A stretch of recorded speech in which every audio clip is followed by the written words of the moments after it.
Ngayong taon, patuloy na hinarap ng mundo ang COVID-19 pandemic. Nadagdag pa ang pagkalat ng monkeypox. Narito ang ika-4 na bahagi sa serye ng pagbabalik tanaw sa mahalagang kwento sa likod ng balita. May local transmission na ng Omicron sa Pilipinas. Inaasahan talaga yung pagpasok ng Omicron. Doon pala ulit tataas at record-breaking levels yung kaso ng COVID. Inanunsyo rin ni Presidential Spokesman Harry Roque na bawal na uli ang mga religious activity at work gatherings sa mga lugar na isasailalim sa General Community Quarantine o GCQ. Dahil na tumaas na naman yung bilang ng mga nagkakasakit, nagkaroon ng restrictions ulit.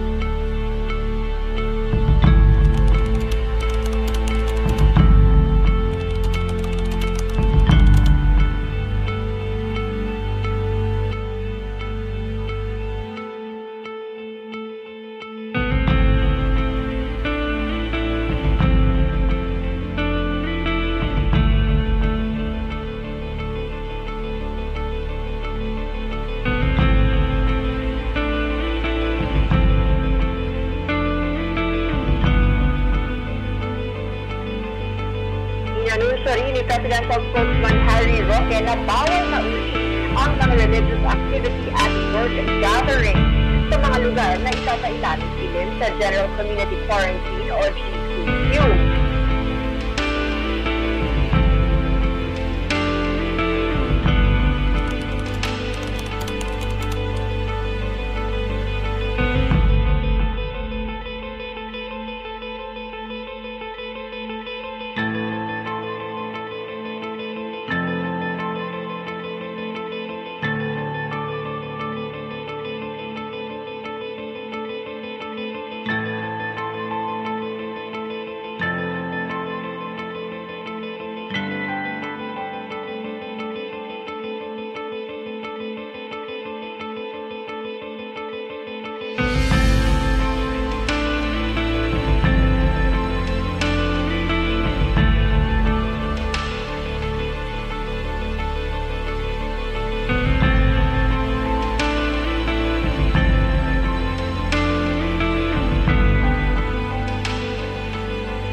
May mga kapatid, tama-tama, mag-umpisa pa lang.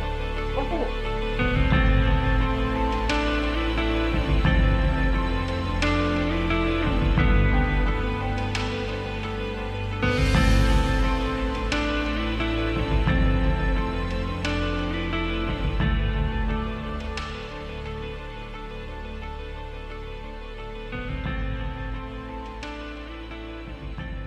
Ang bawat isa sa ating ay nakatanggap ng tanging kaloob ayon sa sulat na ibinigay ni Kristo. Kaya yung tanging kaloob na yan, gamitin natin sa paghahayo, abutin natin ang mga bawat kabataan na nanghihina ngayon, lalo na sa panahon ng pandemic. Mas kailangan nila ang salita ng Diyos at kayo rin ang gagamitin para sa kanyang gawa.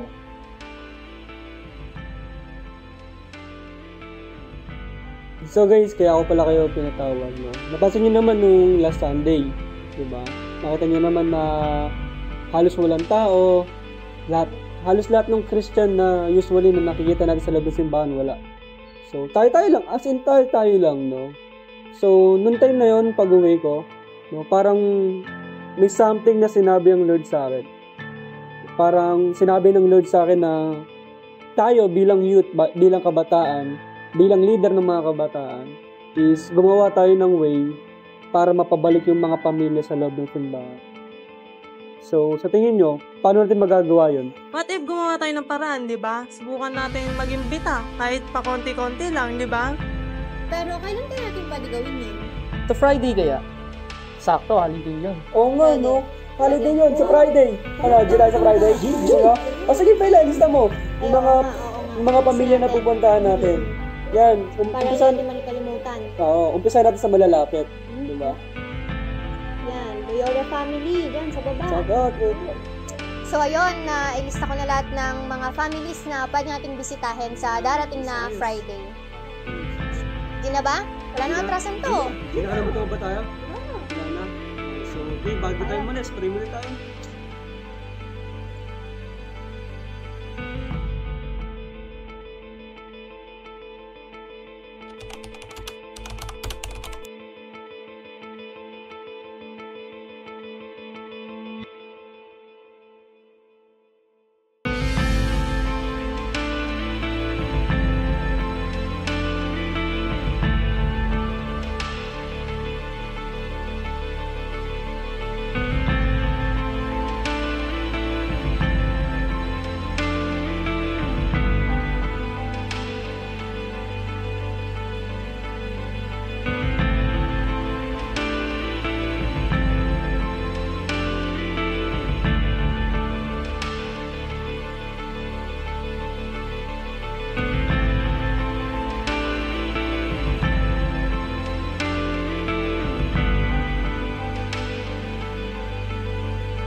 Welcome mga kapatid, salamat sa Panginoon at nakadalo kayo kahit pandemic. At magpalakasan tayo.